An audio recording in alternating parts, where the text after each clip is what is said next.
नमस्ते बच्चों, कैसे हैं आप सब। आशा करती हूँ कि आप सब घर पर हैं और बदल कर अपना व्यवहार करना है। कोरोना पर वार, मास्क, सामाजिक दूरी और सैनिटाइज़र हमेशा रखें याद। आज मुख्यमंत्री विद्यालय सुरक्षा कार्यक्रम के अंतर्गत सुरक्षित शनिवार में बाढ़ के दौरान एवं बाढ़ के बाद जो भी समस्याएं उत्पन्न होती हैं उसके बारे में जानेंगे और उससे बचाव के बारे में सीखेंगे। बच्चों, यूनिसेफ पटना से पोषण विशेषज्ञ श्री रवि नारायण पाड़ी जी से जानेंगे कि बाढ़ के दौरान महिलाओं एवं बच्चों में पोषण से संबंधित ढेर सारी बातें उनसे जानकारी प्राप्त करेंगे।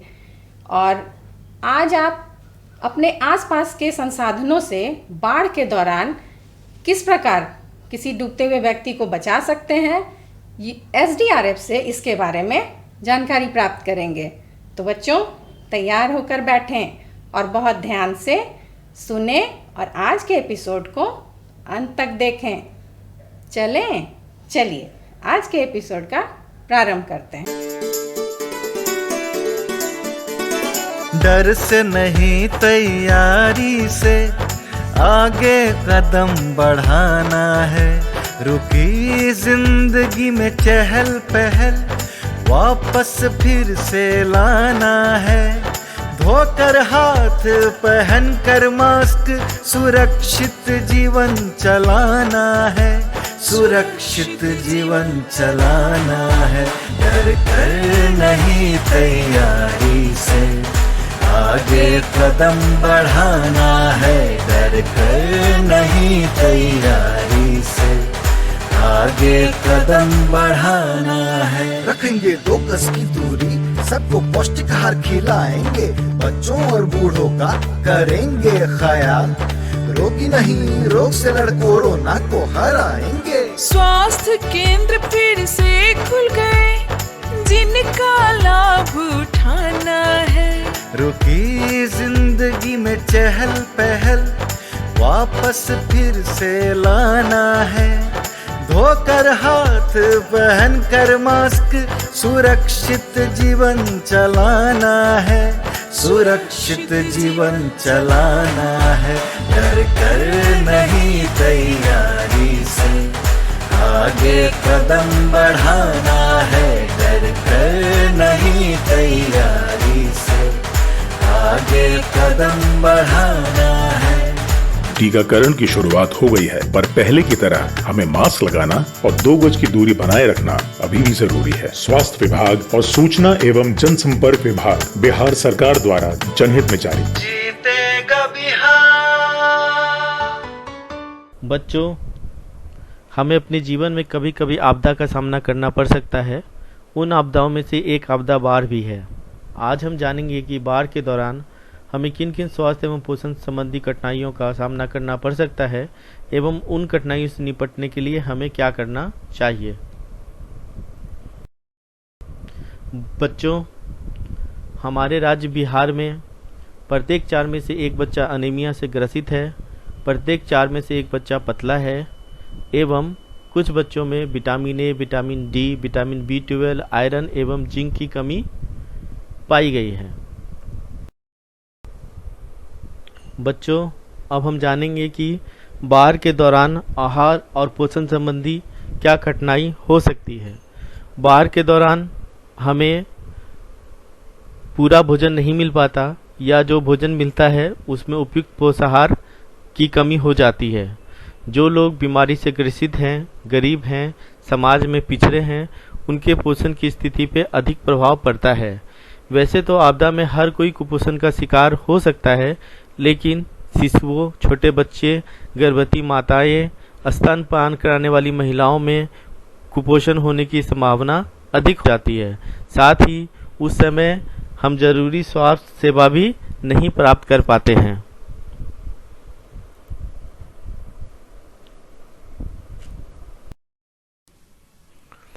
बच्चों, अब हम बात करेंगे कि बाढ़ के दौरान हमें खाद्य और पोषण संबंधी किन चुनौतियों का सामना करना पड़ सकता है। सबसे पहले जो छोटे बच्चे होते हैं, कैंपों में रहने के कारण सही प्रकार से स्तनपान नहीं कर पाते हैं और उन्हें उम्र के अनुसार उपयुक्त पूरक आहार भी नहीं मिल पाता। साथ ही टीकाकरण एवं स्वास्थ्य विभाग से मिलने वाला सूक्ष्म पोषक तत्व जैसे आयरन एवं एल्बेंडाजोल की गोली भी उन्हें समय पर प्राप्त नहीं हो पाती है। स्कूल बंद हो जाने के कारण जो बच्चे विद्यालय जाने वाले होते हैं वो अपने विद्यालय नहीं जा पाते, जिससे विद्यालय में मिलने वाला आहार उन्हें नहीं मिल पाता। साथ ही विद्यालय से प्राप्त होने वाला आयरन एल्बेंडाजोल की गोली भी उन्हें नहीं मिल पाती हैं। के दौरान गर्भवती महिलाओं को भी चुनौतियों का सामना करना पड़ सकता है। स्वास्थ्य सेवा अवरुद्ध हो जाने के कारण उन्हें ठीक से स्वास्थ्य जांच नहीं मिल पाता।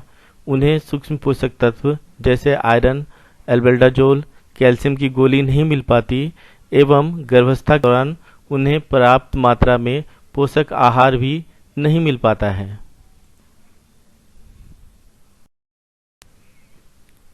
बच्चों, अब हम बात करेंगे कि किसी भी आपदा से पूर्व, आपदा के दौरान और आपदा के बाद हमें कौन सी तैयारी करनी चाहिए। सबसे पहले बात करते हैं आपदा आने से पूर्व हमें क्या करना चाहिए।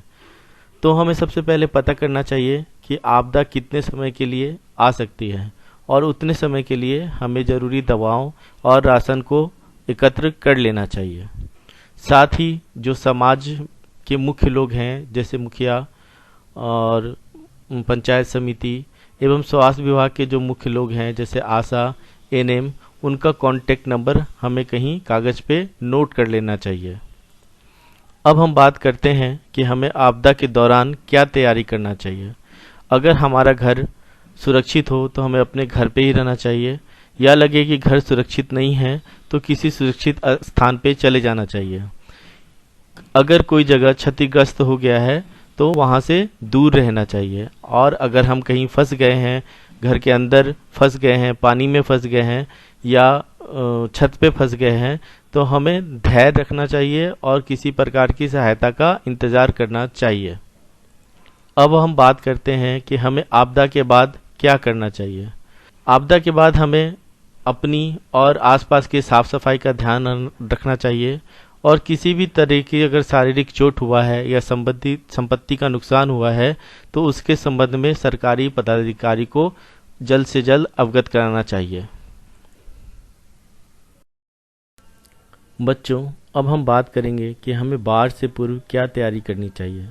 जैसा कि हम जानते हैं कि हमारे राज्य में बाढ़ सीजनल होता है, इसीलिए बाढ़ आने से पूर्व हमें कुछ तैयारी करनी चाहिए। जैसे हमें अनाज, दालों, सूखे राशन का स्टोर कर लेना चाहिए। साथ ही हम कुछ सब्जियों का भी स्टॉक कर सकते हैं जैसे कि गोभी, मेथी आदि। खाना पकाने के लिए हमें सूखी लकड़ी और एलपीजी का भी स्टॉक करना चाहिए। इसके अलावा हमें कुछ क्लोरीन की गोलियों का भी स्टॉक करना चाहिए ताकि हम क्लोरीन की गोलियों से पानी को साफ कर सकें। इसके अलावा छोटे बच्चे, गर्भवती माता और स्तनपान कराने वाली महिलाओं के लिए हमें आयरन, कैल्शियम एवं एल्बेंडाजोल की गोली का भी स्टॉक कर लेना चाहिए।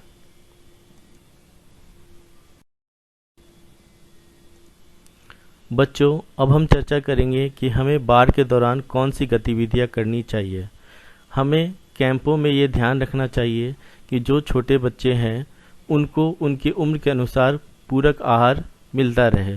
2 वर्ष से कम उम्र के बच्चे को स्तनपान की जगह फार्मूला फीड या पाउडर का दूध नहीं देना चाहिए।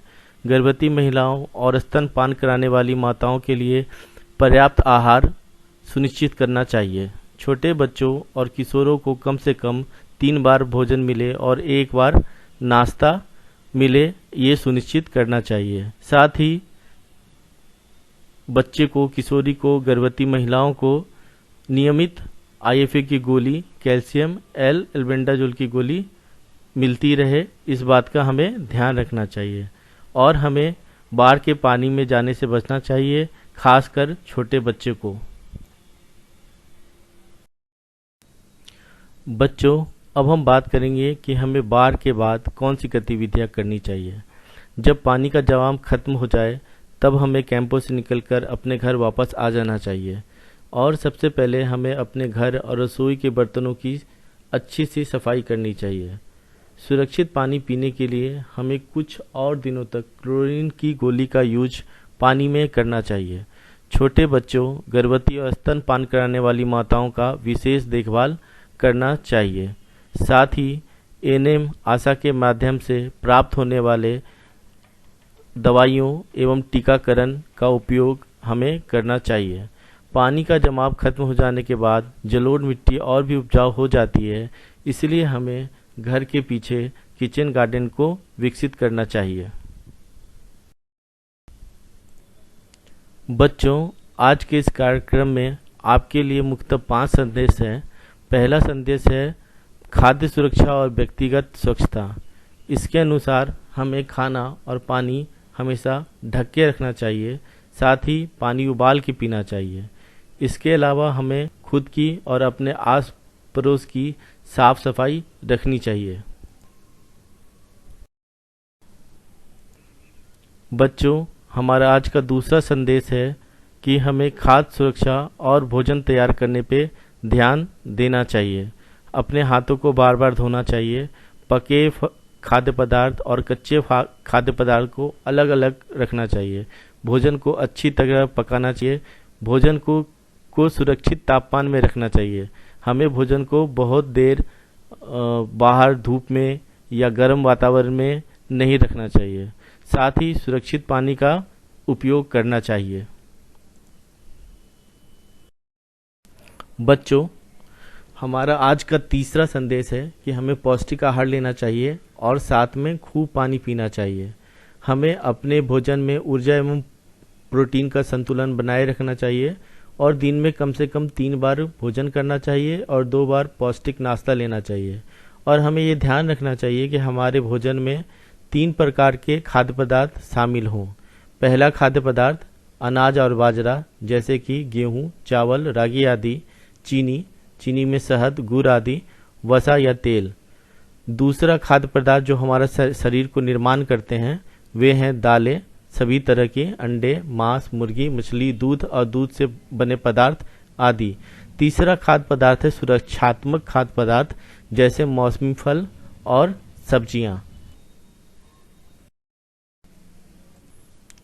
बच्चों, हमारा आज का चौथा संदेश है कि हमें अपने भोजन में रोग प्रतिरोधक क्षमता बढ़ाने हेतु पोषक तत्वों को शामिल करना चाहिए, जैसे कि हरे पत्तेदार सब्जियां, विभिन्न तरह के साग, पीले रंग का फल, सभी तरह के दालें, खट्टे फल, दूध या दूध से बने उत्पाद।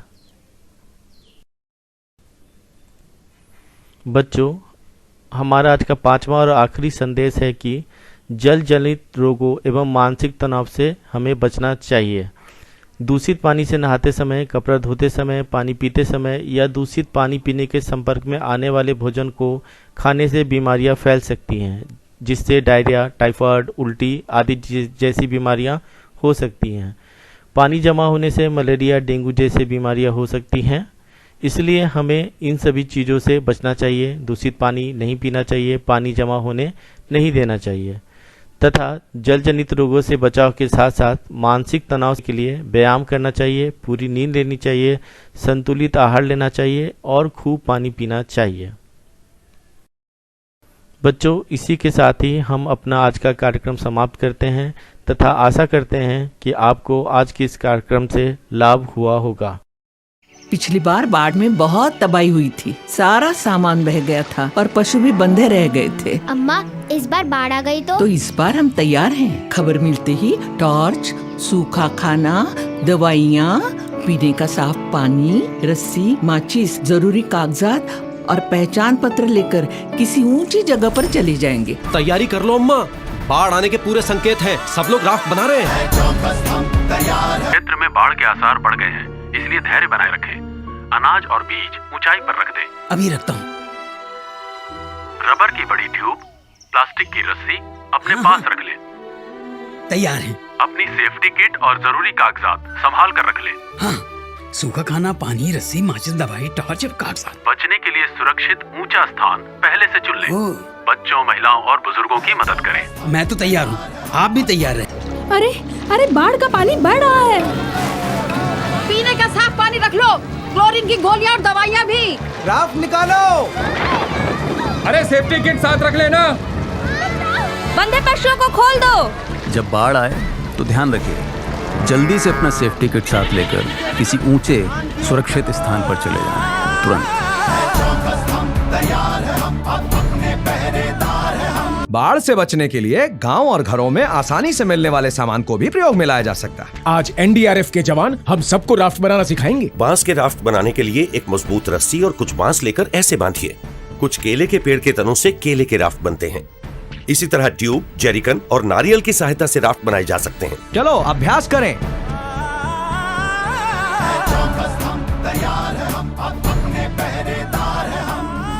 आपके हित में तत्पर, एनडीएमए। नमस्कार बच्चों, आप सभी को मेरा बहुत बहुत प्यार। बच्चों, बारिश के मौसम में बाढ़ की संभावनाएं बढ़ जाती हैं और इस दौरान हमें महिलाओं एवं बच्चों के पोषक तत्वों के बारे में ध्यान रखना बहुत आवश्यक है। तो आज हम बच्चों इन्हीं सब बातों पे विशेषकर चर्चा करेंगे। बच्चों, आज हमारे साथ श्री रवि नारायण सर हैं, जो बिहार यूनिसेफ ऑफिस के पोषण विशेषज्ञ हैं। आज हम इनसे महिलाओं एवं बच्चों के पोषण के बारे में बहुत सारी बातें करेंगे और उसके बारे में विस्तार से चर्चा करेंगे। सर, आपका मेरा दूरदर्शन मेरा विद्यालय के सुरक्षित शनिवार के इस एपिसोड में बहुत बहुत स्वागत है। नमस्कार सर, हम आपसे ये जानना चाहेंगे कि महिलाओं एवं बच्चों के मानसिक एवं शारीरिक विकास में पोषण का क्या महत्व है, ये हमारे बच्चों को समझाइए। धन्यवाद इस सवाल के लिए। और बच्चों, ये एक समझ बनाना हम लोगों को चाहिए कि पोषण का जो आवश्यकता है ये सारे लोगों को होता है, केवल बच्चों या महिलाओं का नहीं होता है। घर में भी जो हमारे पुरुष हैं या फिर बुजुर्ग हैं, सभी के लिए पोषण का आवश्यकता है। लेकिन जैसे सवाल है कि जो बच्चे और महिलाएं हैं, इनमें पोषण का जो आवश्यकता है ये बाकी लोगों में से थोड़ा ज़्यादा रहता है, क्योंकि बच्चों में शारीरिक और मानसिक दोनों के विकास के लिए पोषण का बहुत ही महत्व है। अगर हम बचपन में देखें, अगर हम चले जाएं थोड़ा अपने बचपन में, जब हम लोग 2 साल से कम उम्र में थे, खासकर जब जन्म से 2 साल तक का, उस समय में हमारा पोषण का जो ज़रूरत है वो दोनों चीज़ों के लिए चला जाता है। एक तो शारीरिक विकास बहुत ही तेज़ी से होती है और मानसिक विकास भी बहुत तेज़ी से होती है। शारीरिक विकास हम लोग देख सकते हैं, लेकिन मानसिक विकास को हम लोग समझ सकते हैं, महसूस कर सकते हैं। तो वो दोनों में न्यूट्रिएंट्स का बहुत ज़रूरत है। और जैसे महिलाओं के बारे में अगर हम लोग बात करें तो उसमें उनका जो पोषण का आवश्यकता है वो भी लाइफ स्टेजेस में बढ़ता भी है और घटता भी है। और बढ़ने का जो समय है वो जो महिलाएं हैं वो जब बच्चियां थीं, जब उनका प्यूबर्टी का स्टेज था, उस समय में फिर पोषण का जो बढ़ोतरी आवश्यकता है वो बढ़ जाती है। और फिर जब गर्भावस्था में वो आते हैं तब उनका फिर पोषण का जो रिक्वायरमेंट है वो बढ़ जाती है। और ये जो पोषण है उस समय उनका शारीरिक अवस्था को ठीक बना के रखती है और उनमें जो बच्चे जो पलते हैं पेट में, तो उनका जो मानसिक और शारीरिक विकास वो दोनों के लिए ज़रूरत होता है। और जो पोषण है वो खासकर 2-3 चीज़ों के ऊपर निर्भर भी करता है कि आप किस तरह का एक्टिविटी करते हैं। फॉर एन एग्जांपल, आप स्कूली बच्चे हैं जो कि अपने बचपन में हैं, बहुत खेल कूद ये सब काम में भी आप लगे रहते हैं, तो अगर आपका एक्टिविटी लेवल्स बहुत ज़्यादा है तो उसमें भी आपका पोषक तत्वों का ज़्यादा ज़रूरत पड़ती है।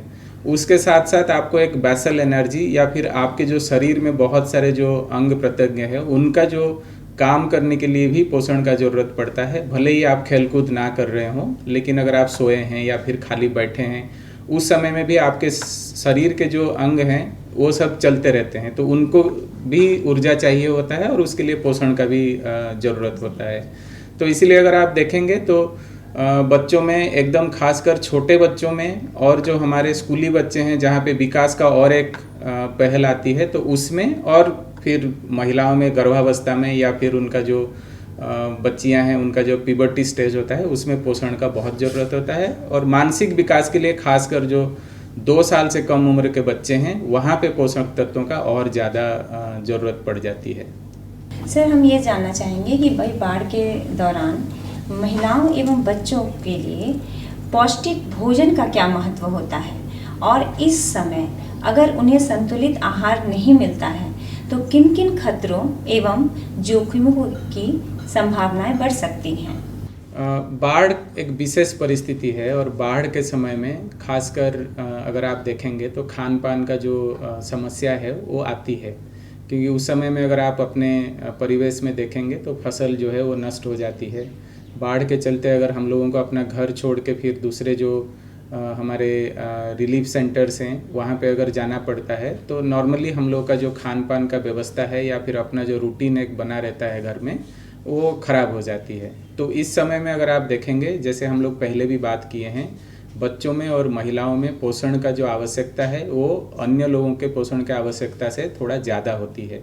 और इस समय में अगर हम लोगों को पोषक तत्व सही मात्रा में और सही समय में हम लोगों को नहीं मिला तो जाहिर है कि हमारा जो शारीरिक विकास की प्रक्रिया है, अगर खासकर जैसे हम बात भी पहले कर चुके हैं कि अगर हम एडोलेसेंट फेज़ में हैं, किशोर अवस्था में हैं, या फिर हम छोटे बच्चे हैं, तो उस समय में जो हमारा ग्रोथ है वो बहुत रैपिड ग्रोथ होती है। अगर इस समय में बाढ़ में समय में अगर खान पान का अभाव हो जाती है और खासकर सूक्ष्म पोषक तत्वों का अगर अभाव हो जाती है तो इस बढ़ोतरी में भी एक इम्पैक्ट आती है। उसी तरह से अगर स्तनदा माता हैं जो दूध पिलाती हैं छोटे बच्चों को, या फिर गर्भवती महिलाएं हैं, उनमें भी आपका जो न्यूट्रिएंट्स हैं उनका ज़्यादा ज़रूरत रहता है। तो अगर बाढ़ के समय में उनका भी खान पान में कुछ परिवर्तन हुआ और ठीक समय में और ठीक मात्रा में वो खान पान नहीं कर पाए तो उस समय में भी जो पेट में पलने वाली बच्चा है, खासकर गर्भवती महिलाओं के लिए, उसका भी विकास बाधित होती है और जो महिला है उसका भी स्वास्थ्य खराब होने की चांसेस रहता है। एक जो और समस्या आती है जो खान पान के साथ साथ साफ सफाई, पर्सनल हाइजीन, ये सब के चलते भी बहुत सारे समस्याएं आ जाती है जो कि न्यूट्रिशनल सिचुएशन या फिर जो पोषण का स्तर है उसको और ख़राब करने में भी कंट्रीब्यूट करती हैं। तो इसलिए आपको बाढ़ के समय में खासकर छोटे बच्चे जो कि आपके माँ का दूध पीते हैं तो उनको पिलाते रहना चाहिए। ऊपरी आहार योग्य जो बच्चे हैं, जैसे 6 महीना से लेकर 23 महीना तक के बच्चे खासकर, उनके खान पान में विविधता रखना चाहिए और उनको कंटिन्यूस बेसिस में थोड़ा थोड़ा खाना खिलाते रहना है। और उसी तरह से फिर एडोलेसेंट के जो बच्चे हैं, किशोरावस्था में बच्चे हैं, उनके भी खान पान में ध्यान रखना है। और गर्भवती और स्तनदा माताओं पे अगर आप नहीं रखेंगे तो डेफिनेटली अगर न्यूट्रिएंट्स नहीं मिलेगा शरीर को तो शरीर का जो ऊर्जा अपने एक स्टोर करके रखता है वो धीरे धीरे ख़त्म होने लगता है, तो फिर आप दुबलेपन का शिकार हो जाते हैं। कुछ लोग एनीमिया का भी ग्रसित हो जाते हैं। और इस तरह का अगर कमता आएगी शरीर में तो जाहिर सी बात है कि जो हमारा डिफेंस मैकेनिज्म है, जो आपका रोग प्रतिरोधक क्षमता होती है शरीर में, वो भी घट जाएगी। तो अगर वो घट जाएगी तो फिर बहुत सारे जो बीमारियां हैं वो भी आपको होने लगेंगी। तो ये बहुत ही इंटरलिंक्ड है। तो इसीलिए इन चीज़ों पे अगर हम लोग ध्यान रखेंगे तो फिर हमारा पोषण का स्तर बना रहेगा, हम लोग स्वस्थ रहेंगे और बीमारी से भी बचेंगे। सर, हमारा अगला प्रश्न ये रहेगा कि जैसा कि आपने अभी बताया कि बाढ़ के दौरान जो खतरे और जोखिम आते हैं तो उनकी संभावनाओं को कम करने के लिए काफ़ी हद तक कम कैसे किया जा सके और भोजन सामग्री में कौन से पोषक तत्वों को शामिल किया जाना चाहिए, ये ज़रा हमारे बच्चों को बताइए। और कौन कौन सी सावधानियां बरतनी चाहिए? मुझे लग रहा है कि जो सावधानियां हैं उसमें शायद हम लोगों को ज़्यादा फोकस रखने की ज़रूरत है, क्योंकि जैसे हम पहले भी बता चुके हैं कि ये एक विशेष परिस्थिति है और आपका जो नॉर्मल सर्कमस्टांसेस में आपका जीवनचर्या होता है वो आपका बिगड़ जाती है। तो इसलिए यहाँ पे विशेष परिस्थिति में थोड़ा सावधानियाँ रखने की ज़रूरत है। जैसे हम साफ़ सफाई का बात कर रहे थे, वो तो एकदम ज़रूरी हो जाता है। दूसरा ये है कि जो खान पान के जो पदार्थ हैं वो भी बहुत साफ़ होने चाहिए, क्योंकि इस समय में बहुत सारे कीटाणु और बाकी सब चीज़ें जो है वो खान पान के पदार्थों पे भी लगने की संभावनाएं बढ़ जाती है। तो खान पान के जो पदार्थ हैं वो भी साफ़ और स्वच्छ होने की ज़रूरत है। पोषण का जहाँ तक बात है, पोषण का जो ये विशेष परिस्थिति है और सामान्य परिस्थिति है, दोनों समय में ही पोषण का एक कंटिन्यूअस और रेगुलर सप्लाई होना चाहिए हमारे शरीर को। लेकिन इस समय में जैसे आपको हम थोड़ा देर और पहले भी बता रहे थे कि बाढ़ के दौरान खासकर कि हम लोग जो बता रहे थे कि इस समय में अगर पोषण का स्थिति थोड़ा सा भी गड़बड़ाया जाएगा तो हमारा डिफेंस मैकेनिज्म जो है, शरीर का जो प्रतिरोधक क्षमता है वो घट जाती है। तो इसीलिए इस समय में थोड़ा और सावधानियां बरतने की ज़रूरत है, जो हम और बातें बोले स्वच्छता और बाकी सब चीज़ों के साथ। इस समय में नॉर्मल समय के तरह भी हम लोगों को एक डाइवर्सिफाइड डाइट या फिर संतुलित आहार जो हम लोग बात करते हैं, जिसमें कार्बोहाइड्रेट्स हों, जिसे ऊर्जा मिले, जिसमें प्रोटीन हो, जैसे दाल के तरह जो खाने होते हैं या फिर मांस मछली होता है, उस तरह का अगर खाना है उसको खाना चाहिए। उसके साथ साथ अगर साग सब्जी फल इस तरह का चीज़ों को हम लोग अगर सम्मिलित करेंगे अपने खाने में, तो हम लोगों को जो एसेंशियल न्यूट्रिएंट्स है वो मिलता रहेगा और ऊर्जा के लिए भी हम लोगों को कार्बोहाइड्रेट से फिर स्रोत बना रहेगा। सर, जैसा कि देखा जाता है कि बाढ़ जब आती है तो उसके लिए कुछ पूर्व तैयारियां भी की जाती हैं, तो हमें ये बताया जाए सर कि बाढ़ के पूर्व तैयारी में हमें महिलाओं और बच्चों के लिए उनके पोषक तत्वों में कौन कौन सी ऐसी खाद्य सामग्री का भंडारण पहले से करना आवश्यक हो जाता है, इसके बारे में ज़रा हमें बताएं। ये एक बहुत अच्छा सवाल है, क्योंकि कोई भी विशेष परिस्थिति के लिए आपको तैयारी करना चाहिए, और बाढ़ हम लोग इतने समय से बात कर रहे हैं और बाढ़ एक विशेष परिस्थिति है। और अगर बच्चों आप भी अगर समझेंगे तो बाढ़ का जो मौसम है वो बारिश के मौसम में होता है और उससे जस्ट पहले आपका गर्मी का मौसम रहता है। तो इसीलिए अगर आप तैयारियां गर्मी का जाते जाते अगर कर लेंगे तो बाढ़ के समय में जो खतरे आने का चांसेस होते हैं वो थोड़ा घट जाएगा। कैसे? फॉर एन एग्जाम्पल, आपके घर में छोटे बच्चे हैं और हमारे बिहार में हम लोग जानते हैं कि सत्तू का बहुत बड़ा प्रचलन है, तो क्या हम लोग उस तरह का सत्तू के फॉर्म में कुछ पाउडर बना के रखें, जो कि हमारा अगर बाढ़ आ गया तो उसको अगर डब्बा बंद करके हम रखे हैं तो उसको फिर हम बच्चों को आसानी से दे सकते हैं। अगर हम एडल्ट्स हैं या फिर हम वयस्क व्यक्ति हैं या फिर हम लोग किशोर अवस्था में हैं और हम लोग गर्मियों में कुछ सब्जियां हमारे ऐसे होते हैं कि जिसको हम लोग सुखा के भी रख सकते हैं, अगर उस तरह के जो पत्तेदार सब्जियां हैं, उसको मेथी जैसे होता है या फिर आपका साग है, उसको अगर हम लोग सुखा के रख सकते हैं, जैसे टमाटर है उसको भी हम लोग सुखा के रख सकते हैं। तो उस तरह से सूखा सामग्री भी हम लोग इकट्ठा करके रख सकते हैं कि अगर बारिश का मौसम आया, बाढ़ हुआ, जिस समय में सारा फसल भी उजड़ जाती है, तो उस समय में इस तरह का चीज़ें जो है ये फिर हमारे काम में आती हैं। तो उसका तैयारियां बहुत पहले से हम लोग को कर लेना है। कहने का मतलब है कि सूखा भोजन का जो सामग्री है वो हमें उसका भंडारण करना आवश्यक हो जाता है। एकदम। इसके साथ भी जो जलावन है, क्योंकि आजकल उज्ज्वला और बाकी जो स्कीम्स के माध्यम से तो हम लोगों को गैस और वो सब का उपलब्धता हो गया है। अगर गांव में सारे घर में उपलब्धता नहीं भी है तो जलावन का भी व्यवस्था कर लेना चाहिए, और अगर गैस का भी है तो उसका भी भंडारण कर लेना चाहिए, क्योंकि इस विशेष परिस्थिति में जो गाड़ियां हैं वो भी नहीं चल पाती हैं, एक्सेस टूट जाती है। तो इस तरह से अगर हम लोग अपना तैयारी करके रखें, और जो सूखा राशन है, जैसे आपका दाल है, चावल है, या फिर मूढ़ी है, चूड़ा है, इस तरह का जो चीज़ें हैं इसको भी हम लोग रख सकते हैं, सो दैट थोड़ा सा भंडारण कर लेंगे तो ये जो विशेष परिस्थिति है इससे हम लोग उभर सकते हैं। जी सर, आपने बिल्कुल सही कहा। सर, इस दौरान, बाढ़ के दौरान में बहुत सी बीमारियों का संक्रमण होने का भी चांसेस बहुत ज़्यादा रहता है। तो अभी हम जान रहे हैं कि कोरोना वायरस चल रहा है, और इसके संक्रमण से बाढ़ के दौरान हम ऐसी कौन सी सावधानियां बरतें या कौन सी खाद्य सामग्री भोजन में हम मतलब उसमें शामिल करें जिससे कि इसके संक्रमण को कम से कम किया जा सके? ऐसे कोई एविडेंस नहीं है कि कोरोना का जो संक्रमण है वो कोई विशेष मिनरल्स या विटामिन्स के साथ लिंक्ड है, लेकिन कोरोना का जो संक्रमण है, अगर आपका बॉडी का डिफेंस मैकेनिज्म या फिर रोग प्रतिरोधक क्षमता अगर बहुत अच्छा है तो ये होने का थोड़ा कम चांस है।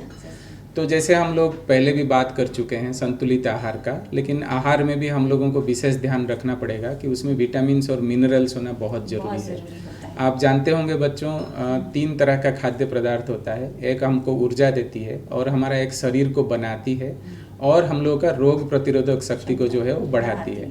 ऊर्जा देने वाले जो है वो आपके चावल हैं या फिर गेहूं है, जिसको हम लोग कार्बोहाइड्रेट बोलते हैं। जो आपके शरीर को बनाने वाली हैं उसको हम लोग प्रोटीन बोलते हैं, जो दाल से आती है, मांस से आती है, मछली से आती है, उस तरह का चीज़ों से आती है। लेकिन जो हरे पत्तेदार सब्जियां हैं, फल हैं, मौसमी फल हैं खासकर, ये सब जो हैं ये रिच सोर्स ऑफ मिनरल्स और विटामिन्स हैं। ये भी है कि हमारे मांस मछली इसमें भी हम लोगों को मिनरल्स और विटामिन्स का मात्रा रहती है, लेकिन उससे ज़्यादा मात्रा में हमारे हरी साग सब्जियां और मौसमी फल ये सब में हम लोगों को उपलब्धता होती है। तो अगर इस तरह के खानों को, जैसे विटामिन सी रिच, जैसे नींबू है, या फिर अभी मौसम है हमारा अमरूद का, अगर अमरूद को भी हम लोग अपने खाने में अभी शामिल कर लें। आम अभी हमारे बाज़ार में उपलब्ध हैं और उसमें विटामिन ए बहुत ज़्यादा होती है। और ख़ासकर खेल कूद हम लोग बहुत पहले बच्चों करते थे, लेकिन अभी कोरोना के समय में हम लोग घर में भी हो गए हैं, तो हमारा थोड़ा सा अगर हम लोग सूरज का जो रोशनी है उसमें भी हम लोग कम से कम 1 घंटा या फिर आधा घंटा का समय बिताएं, तो उससे भी हम लोग को विटामिन डी जो है वो प्राप्त होती है। तो इस तरह का जो चीज़ें हैं शायद हम लोग का व्यवहार में लाना पड़ेगा। और विशेष जो आप कोरोना का परिस्थिति के बारे में बात किया है, उसके बारे में बहुत प्रचार प्रसार हुआ है और बच्चों को ये भी पता होगा कि आपको एक डिस्टेंस मेंटेन करना है, कम से कम 2 मीटर का डिस्टेंस एक दूसरे के बीच में करना है, मास्क पहनना है, हाथ को बार बार धोना है। तो ये सारे व्यवहारों को भी आप कंटिन्यू रखना है, आदत को एकदम कंटिन्यू रखना है। और जैसे हम लोग खान पान का बात किए और शारीरिक व्यायाम का भी थोड़ा बात किए, उसको भी हम लोग को करते रहना पड़ेगा। बाढ़ के दौरान आंगनबाड़ी जो व्यवस्थाएं चलती हैं ग्रामीण क्षेत्रों में और शहरी क्षेत्रों में भी चलती हैं, तो यहाँ पर कौन सी भोजन सामग्री की उपलब्धता होनी चाहिए? ये कौन सा ऐसा प्रावधान है जिससे कि महिलाओं एवं छोटे बच्चों के पोषक तत्वों को ध्यान में रखा जाता है?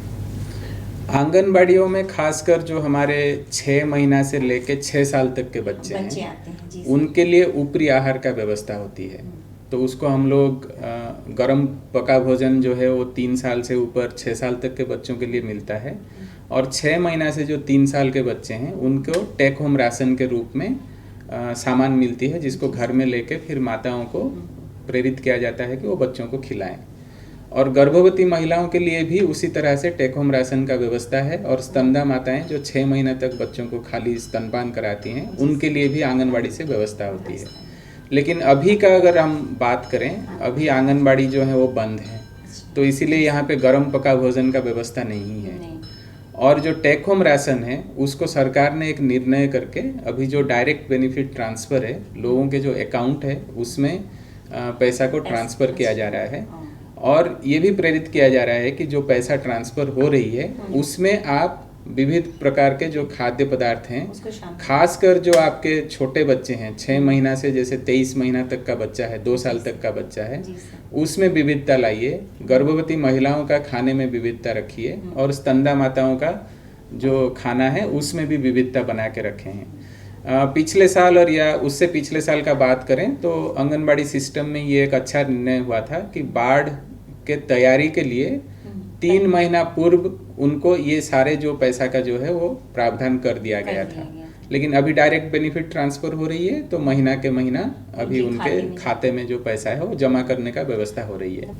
सर, हम जानते हैं कि बाढ़ के दौरान रिलीफ कैंप लगता है, तो रिलीफ कैंप में महिलाओं एवं बच्चों का जो पोषण स्तर है वो घट ना जाए, तो इसको ध्यान में रखते हुए रिलीफ कैंप में कौन कौन सी प्रावधान होने चाहिए, ये हमें बताएं। ये एक बहुत ही अच्छा सवाल है और हम लोग काफ़ी सालों से रिलीफ कैंप को भी देख रहे हैं। लेकिन 2-3 या फिर 3-4 जो हैं हमारे रिकमेंडेशंस होंगे और वो एज के आधारित होंगे, समय के अवस्था से होंगे जो जीवन काल में। पहला तो है कि बहुत ही छोटे बच्चे जो हैं, जो 6 महीना से कम वाले बच्चे हैं, वो स्तनपान पे ही रहना चाहिए उस समय में। उनको कोई भी डब्बा बंद दूध नहीं देना चाहिए। लेकिन खासकर इस तरह के परिस्थिति में हम देखते हैं कि लोग डब्बा बंद दूध को ज़्यादा प्रमोट करते हैं, तो रिलीफ कैंप में डब्बा बंद दूध का प्रचलन को एकदम रोकना चाहिए। और वहाँ पे 6 महीना से जो कम बच्चे हैं उनको स्तनपान के लिए माताओं को प्रेरित करना चाहिए। और उसको बनाए रखने के लिए अगर वहाँ पे ज़रूरत है तो वहाँ पे एक हम लोग ब्रेस्ट फीडिंग कॉर्नर या फिर स्तनपान कराने का कक्ष को हम लोग अंकित कर सकते हैं, बना सकते हैं, सो दैट माता कंफर्टेबल हो और दूध पिलाए।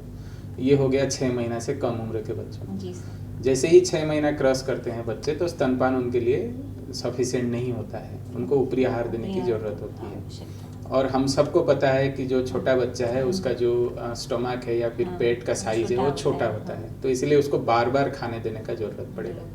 और उसके खाने में जो है वो डाइवर्सिटी देना जरूरी है, क्योंकि इतना समय से हम लोग न्यूट्रिएंट्स के बारे में और उसका आवश्यकता शारीरिक और मानसिक विकास के लिए बात कर चुके हैं। तो उसको बनाए रखने के लिए और उसका रोग प्रतिरोधक क्षमता जो है उसको बनाए रखने के लिए संतुलित और बार बार उसको खाने खिलाने का ज़रूरत पड़ेगा और एनर्जी डेंस होना चाहिए। तो वहाँ पे भी उस तरह का खाद्य पदार्थ का व्यवस्था एकदम होना चाहिए।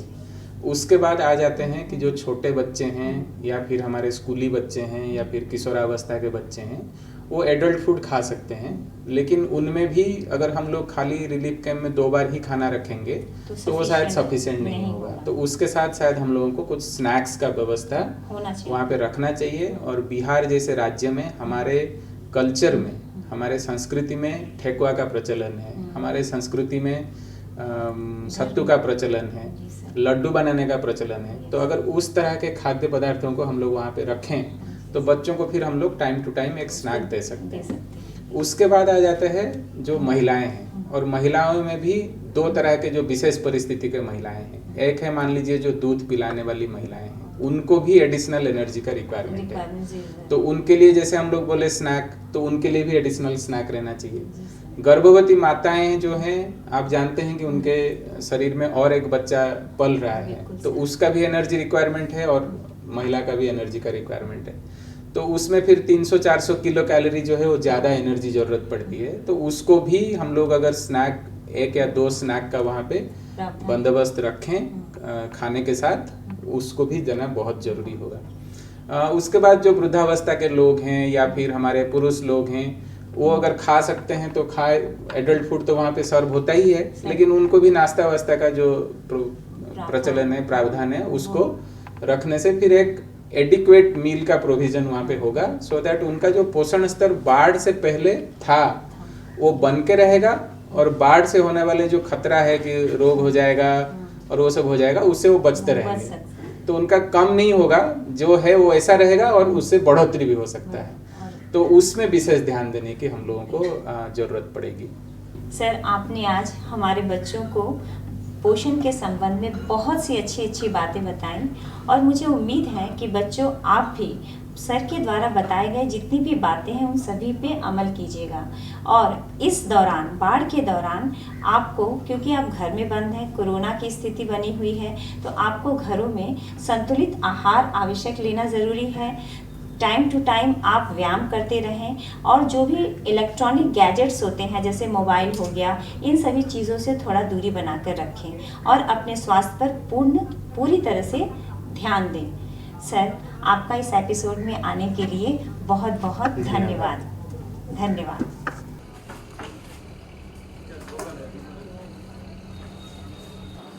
बच्चों, आज हम डूबते हुए व्यक्ति को बचाने के विषय में जानकारी हासिल करेंगे।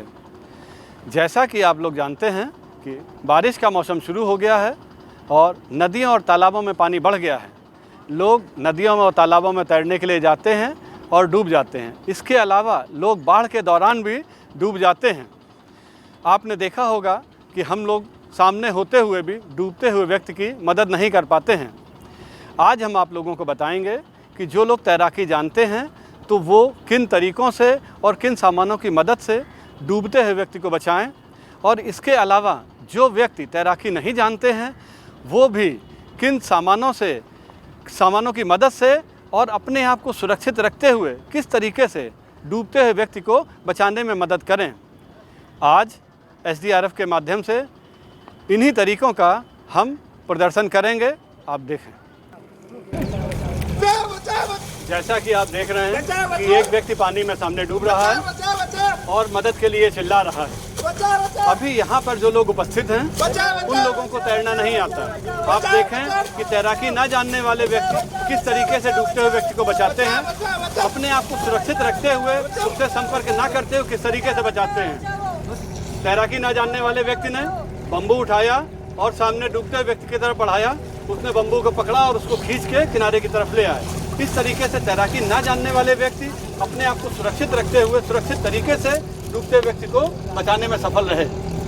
जैसे कि आप लोग देख रहे हैं कि एक व्यक्ति सामने नदी में डूब रहा है और घाट पे जो लोग उपस्थित हैं उनको तैरना नहीं आता। आप देखें किस तरीके से धोती या साड़ी की मदद से उसमें एक किनारे पर मिट्टी, पत्थर, जरीकेन या लोटा आदि बांधकर और उसकी लंबाई बढ़ाकर, गमछा आदि बांधकर उसकी लंबाई बढ़ाकर दूसरे व्यक्ति की तरफ फेंकने से और उसको पकड़ाने से हम उसकी मदद कर सकते हैं। आप जैसे देख रहे हैं जिन व्यक्तियों को तैरना नहीं आता है वो एक धोती में जरीकेन बांधा और एक व्यक्ति ने धोती में मिट्टी बांधा और उसने डूबते व्यक्ति की तरफ फेंका। दोनों में से एक को डूबते व्यक्ति ने पकड़ लिया और इस तरीके से उसको खींचकर किनारे की तरफ सुरक्षित ले आए। जैसा कि आप देख रहे हैं पुनः एक व्यक्ति डूब रहा है और उसको किस तरीके से पुनः एक बार तैराकी न जानने वाले व्यक्तियों के द्वारा कैसे उसको बचाया जाता है। एक व्यक्ति लाइफ बॉय लेकर, रस्सी में बांधा हुआ लाइफ बॉय लेकर उसकी तरफ जाता है और उसकी तरफ फेंक देता है। खुद भी कमर तक पानी से आगे नहीं जाता है वो, और इस तरीके से तैराकी न जानते हुए सुरक्षित तरीके से डूबते हुए व्यक्ति को सामान फेंक कर, तैरने वाला सामान फेंक कर उसको बचा लेता है। जैसा कि आप देख रहे हैं कि सामने एक व्यक्ति पानी में डूब रहा है, पुनः इसको तैराकी न जानने वाले तरीके से किस तरीके से बचाते हैं। आप देखिए कुछ लोग जो किनारे पे खड़े थे उनको तैरना नहीं आता था, उन्होंने मानव श्रृंखला बनाई एक दूसरे का हाथ पकड़कर और इसी तरीके से वो डूबने वाले व्यक्ति के नज़दीक तक अपनी पहुंच बनाई और उसको पकड़कर सुरक्षित तरीके से किनारे पर ले आए। जैसा कि अभी आपने देखा, हमने प्रदर्शन के द्वारा दिखाया कि किस तरीके से तैराकी न जानने वाले व्यक्ति के द्वारा डूबते व्यक्ति को बचाया गया। उसमें से आपने देखा थ्रो मेथड, जिसमें कोई चीज़ रस्सी में, धोती में, साड़ी में आदि में बांध कर डूबते व्यक्ति की तरफ फेंका गया और उसको बचा लिया गया। रीच मेथड, जिसमें किनारे से एक व्यक्ति बांस या पाइप की मदद से जो पकड़ा दिया जाता है, डूबते व्यक्ति को पकड़ा के उसको सुरक्षित तरीके से किनारे पर ले आते हैं। इसी तरीके से वेड मेथड, जिसमें कि मानव श्रृंखला बनाकर कुछ व्यक्तियों ने आपस में हाथ पकड़कर डूबते हुए व्यक्ति के पास जाकर मानव श्रृंखला बनाकर उसके नज़दीक से नज़दीक पहुंचकर सुरक्षित तरीके से उसको किनारे की तरफ ले आए। अभी आप देखिए कि जो व्यक्ति तैराकी जानते हैं वो किस तरीके से डूबते हुए व्यक्ति को बचाते हैं।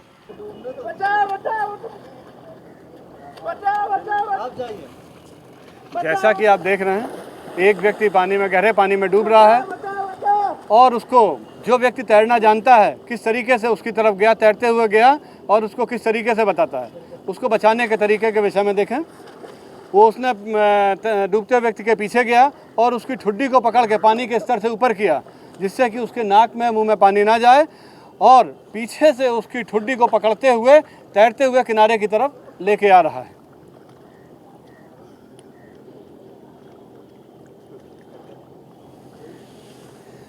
और अब देखिए उसको डूबते हुए व्यक्ति को जिस तरीके से उसके पेट में पानी चला गया है, किस तरीके से अचेत हो गया है, तो वो उसको फायरमैन के तरीके से कंधे पर लेकर आ रहा है, जिससे कि बाहर लाके उसको पेट में गए हुए पानी को निकालने की कार्रवाई की जाएगी।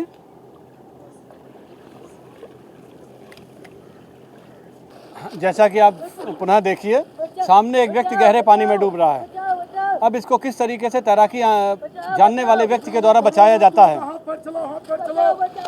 जिसको तैराकी आता है वो व्यक्ति पानी की तरफ गया, उसने पानी में छलांग लगाई और डूबते व्यक्ति की तरफ बढ़ा और डूबते व्यक्ति के पीछे की तरफ सर जाकर, ध्यान रखा जाए कि डूबते व्यक्ति के पीछे की तरफ से जाना है और उसको सर को पानी के स्तर से ऊपर किया, सर पकड़कर तैरते हुए किनारे की तरफ लेके आना है। ध्यान रहे, अगर आप व्यक्ति के सामने से जाएंगे तो व्यक्ति आपको जकड़ लेगा, पकड़ लेगा, जिससे आपको तैरने में परेशानी होगी और आप तैरकर किनारे की तरफ नहीं आ पाएंगे और खुद के डूबने का खतरा हो सकता है। जैसा कि आप देख रहे हैं, एक व्यक्ति सामने गहरे पानी में डूब रहा है। अब इसको तैराकी आने वाले व्यक्ति के द्वारा किस तरीके से बचाया जाता है देखें। तैराकी जानने वाला व्यक्ति जाता है और डूबने वाले व्यक्ति के 3-4 फीट पहले वो डुबकी मार के डूबने वाले व्यक्ति के पीछे की तरफ जाता है और उसको पैर पकड़ के उसको ट्विस्ट करता है, जिससे कि वो सामने से उसको पकड़ ना सके, और फिर उसके आगे चेस्ट की तरफ से क्रॉस बनाते हुए, क्रॉस पकड़ के एक हाथ से, बाएं या दाहिने हाथ से क्रॉस बनाते हुए उसको पकड़ के किनारे की तरफ लेकर आता है, तैरते हुए किनारे की तरफ लेकर आता है। जैसा कि आप देख रहे हैं कि एक कंधे से गले की तरफ से क्रॉस बनाया और तैराते हुए उसको किनारे की तरफ लेके आ रहा है। जैसा कि आप देख रहे हैं, पुनः एक बच्चा गहरे पानी में डूब रहा है। अब इसको तैराकी जानने वाले व्यक्ति के द्वारा किस तरीके से बताया जाता है, देखें। तैराकी जानने वाला व्यक्ति उसकी तरफ बढ़ता है और डूबते हुए बच्चे के 3 फीट पहले से ही पानी में डुबकी लगा के उसके पीछे पहुंचता है और उसके पैर को पकड़कर उसको दूसरी तरफ को घुमा देता है, जिससे कि बच्चा सामने से उसको ना पकड़ सके, और उसके बाजू को पकड़ लेता है और बाजू को पकड़ के खुद तैरते हुए किनारे की तरफ लेकर आ रहा है, जिससे कि बच्चा सामने से उसको पकड़ ना सके, जकड़ ना सके और उसको तैरने में बाधा ना पहुंचा सके।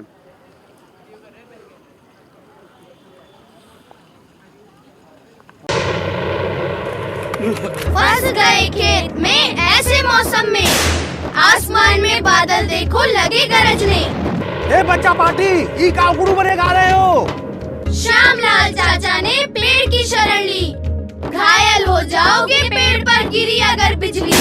तो सर छुपाने की जगह ना मिले तो क्या करे? सर छिपाने के लिए मजबूत जगह ढूंढो, कुछ ना अगर दिखे तो बन जाओ गुरु, बन जाओ गुरु। जब भी बादल की गरज सुनाई दे और आसपास कोई मजबूत छत वाली जगह न दिखाई दे तो तुरंत कान पर हाथ रखकर और एड़ियों को जोड़कर बैठ जाएं और ध्यान रखें एड़ियां जुड़ी हुई हों। बिजली का खतरा ऊंचे पेड़, बिजली के खंभों, तारों और पानी में ज्यादा होता है, इसलिए इन सब से दूर रहें। तैयारी में ही समझदारी। राष्ट्रीय आपदा प्रबंधन प्राधिकरण द्वारा जनहित में जारी। बच्चों नमस्कार। आज आपने बाढ़ से होने वाले खतरे एवं उससे बचाव के बारे में जाना, समझा और सीखा। उम्मीद करता हूँ जो पिछले 2 बार से आप बाढ़ से होने वाले विभिन्न प्रकार के खतरे और उससे बचाव के विभिन्न तरीकों को देख रहे हैं और सीख रहे हैं, उससे आपको लगातार फ़ायदा हो रहा होगा। तो अब हम लोग को क्या करना है आपको पता है? अब हम लोग क्विज खेलेंगे। तो हर बार की तरह आपको करना क्या है? आपको करना है कि आज आपने जो सीखा समझा उसको रिकॉल करते हुए प्रश्नों को सही तरीके से सुनना है और उसके जवाब को लिखना है, चयन करना है। तो बच्चों, तो क्या आप लोग तैयार हैं क्विज के लिए? तो चलिए क्विज खेलते हैं। लेकिन एक चीज़ और भी याद रखना है, क्विज के पश्चात आपको क्या दिया जाएगा? गृह कार्य। तो गृह कार्य के लिए भी आपको तैयार रहना है और अगले पूरे सप्ताह उस कार्य का क्या करना है? उस कार्य को करना है, सीखना है, अभ्यास करना है। तो चलिए हम क्विज खेलते हैं। आज के सत्र के सवाल आपके सामने हैं। पहला सवाल, बाढ़ के समय कौन से खतरे ज़्यादा होते हैं? और इसके विकल्प हैं। पहला, सांप के निकलने का खतरा होता है। दूसरा, प्रदूषित खाना और संक्रमित पानी पीने से बीमार होने का खतरा होता है। तीसरा, खेत खलिहानों एवं घरों में पानी भरने का खतरा होता है। चौथा, पानी में डूबने का खतरा होता है। और पांचवा, उपरोक्त सभी खतरे होते हैं। तो बच्चों, आपको क्या लगता है अपने अनुभव के आधार पर क्या कौन सा विकल्प सही होगा? सही विकल्प है पांचवा, अर्थात उपरोक्त सभी खतरे होने की संभावना रहती है। दूसरा सवाल, बाढ़ से बचाव हेतु इनमें से क्या आवश्यक है? इसका विकल्प है। पहला, बाढ़ के पूर्व तैयारी करना। दूसरा, बाढ़ के दौरान उचित सावधानी रखना। तीसरा, बाढ़ के बाद विभिन्न व्यवस्थाओं एवं सेवाओं को बहाल करना। चौथा, उपरोक्त सभी आवश्यक है। तो इसका सही जवाब है चौथा, उपरोक्त सभी आवश्यक हैं।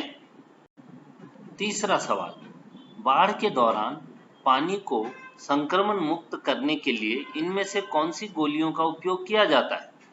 तो इसके विकल्प हैं। पहला, हैलोजन की गोलियां। दूसरा, विटामिन की गोलियां। तीसरा, प्रोटीन की गोलियां। चौथा, पाचक की गोलियां।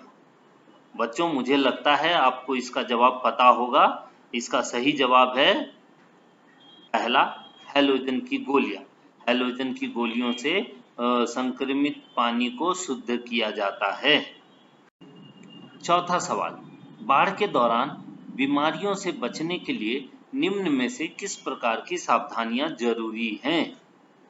इसके विकल्प हैं। पहला, खाना ढककर रखें और हल्का भोजन करें। दूसरा, पानी उबाल कर पिए। तीसरा, बाढ़ के पानी में ना खेलें। चौथा, उपरोक्त सभी। तो इसका सही जवाब है उपरोक्त सभी, मतलब बाढ़ के दौरान खाना ढक कर के भी रखना चाहिए, हल्का भोजन करना चाहिए, पानी उबाल कर पीना चाहिए और बाढ़ के पानी में नहीं खेलना चाहिए। पांचवा सवाल, बाढ़ के उपरांत निम्न में से कौन सी बीमारी होने का खतरा सबसे ज्यादा होता है? आपके विकल्प हैं। पहला, डायरिया। दूसरा, हृदय रोग। तीसरा, किडनी की बीमारी। चौथा, मस्तिष्क की बीमारी। तो इसका सही जवाब है पहला विकल्प, डायरिया। डायरिया होने का खतरा सबसे ज्यादा होता है। अब छठा सवाल, रिलीफ कैंप में कोरोना के संक्रमण से बचने के लिए इनमें से कौन सी सावधानियां बरतनी चाहिए? आपके सामने विकल्प हैं। पहला, मास्क का प्रयोग हमेशा करना है। दूसरा, सामाजिक दूरी बनाकर रखना है। तीसरा, कैंप से बाहर बेवजह नहीं घूमना है। चौथा, व्यक्तिगत साफ सफाई पर ध्यान देते हुए बार बार साबुन से हाथ धोते रहना है। और पांचवा, उपरोक्त सभी। तो इसके सही जवाब हैं अंतिम विकल्प, उपरोक्त सभी। अगर आपको याद होगा, पीछे के सुरक्षित शनिवार के एपिसोड में हमने आपको कोरोना किट्स के संबंध में भी बताया था। तो इन सब चीजों में यह कोरोना से बचाव के बारे में जो बताया गया था, उन सब चीजों में यह काम आएगा। बच्चों, अभी तक हमने आपसे 6 सवाल पूछे। अब समय है गृह कार्य का। बच्चों, आज आपने बाढ़ एवं इससे बचाव के बारे में सीखा। अब आपको करना क्या है? इसे अपने माँ पिताजी, भाई बहन एवं अपने मित्रों तथा सहपाठियों को बताएं। साथ ही अपने परिवार के साथ मिलकर परिवार सुरक्षा किट, हाइजीन किट एवं कोरोना किट तैयार करें। तो बच्चों, अगले सप्ताह हम फिर मिलेंगे एक नए क्विज के साथ और एक नए गृह कार्य के साथ। तब तक सुरक्षित रहें, स्वस्थ रहें। धन्यवाद। गुड मॉर्निंग, नमस्कार बच्चों, आपको बहुत बहुत प्यार। बच्चों, आज आपने बाढ़ और उससे बचाव के विभिन्न तरीकों के बारे में जाना और सीखा। साथ ही पेयजल, स्वच्छता एवं साफ सफाई के विभिन्न आयामों को भी जाना। बच्चों, आज के इस कार्यक्रम में रवि नारायण सर द्वारा, जो कि पोषण विशेषज्ञ विहार यूनिसेफ पटना के हैं, उनके द्वारा भी बाढ़ के दौरान महिलाओं एवं बच्चों को किस प्रकार के पौष्टिक आहार लेने की आवश्यकता है और पोषण तत्वों को क्यों ध्यान में रखना चाहिए, ये भी जाना और समझा। और बाढ़ के बचाव के संदर्भ में आप लोग को एक वीडियो दिखाया गया जो कि काफ़ी महत्वपूर्ण था। हमारे SDRF टीम के द्वारा आप लोग को मॉक ड्रिल के माध्यम से किसी भी डूबते हुए व्यक्ति को किस प्रकार से हम बचा सकते हैं, ये भी आपने आज बहुत सी ध्यान से देखा और समझा। बच्चों, आज का क्विज़ बहुत महत्वपूर्ण और रोचक था। मुझे उम्मीद है आप लोग को बहुत अच्छा लगा होगा और आज का ये पूरा कार्यक्रम आप सभी को बहुत नया कुछ सिखाने को और सीखने को मिला होगा। तो बच्चों, आज आपने जो भी सीखा है वो आप अपने परिजनों, भाई बहनों और दोस्तों को अवश्य बताएं। हर शनिवार की तरह अगले शनिवार को भी मैं आपसे एक नए विषय पर ढेर सारी जानकारियाँ लेकर मिलती रहूँगी। तो बच्चों, मुझे उम्मीद है कि अगले शनिवार को आप सुबह 9 बजे DD बिहार चैनल पर मेरे इस कार्यक्रम को अवश्य देखेंगे। बच्चों, आपको घर पे ही रहना है और कोरोना को भगाना है। इसी उम्मीद के साथ मैं आपका इंतज़ार करूँगी। घर पर रहें, सुरक्षित रहें। धन्यवाद।